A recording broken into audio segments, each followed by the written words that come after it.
Righto, we're here in Kush's kitchen, and I want you to tell me a little bit more about milk. Milk. Have you got any milk in that fridge of yours?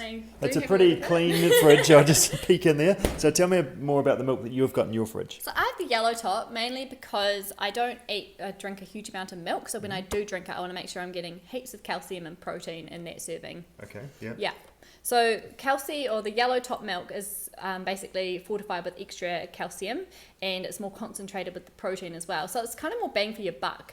So a cup of yellow top milk provides you with about half of your calcium for the day, which is pretty huge. Yeah. Like, it's not that hard to consume, and bam, you're already 50% of what you need for the day. Good. So there's lots of different types of milks. If I go into the grocery shop, there's your green milk and your blue milk and things like that. So what should everybody be shooting for the high in calcium milk?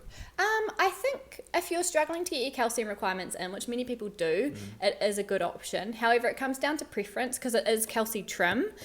Some people think trim milk tastes like water. Okay. So again, it comes down to preference and what people like. If you drink, You get used to it though, don't you? If that's the milk that you've got, that's what you'll get used to, and that's okay. I think so. And for some people, it might be, because they drink a lot of milk, maybe trim milk is more appropriate for them, depending on their health. And it may be the light blue for them, so it's sort of the in-between between blue top and green top, so sort of that middle ground.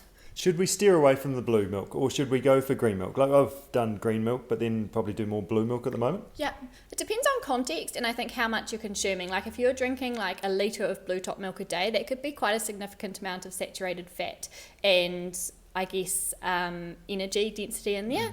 But it depends on what your goals are and what you're wanting. If you're only having a little bit of milk per day, is it really going to make that much difference? Probably not.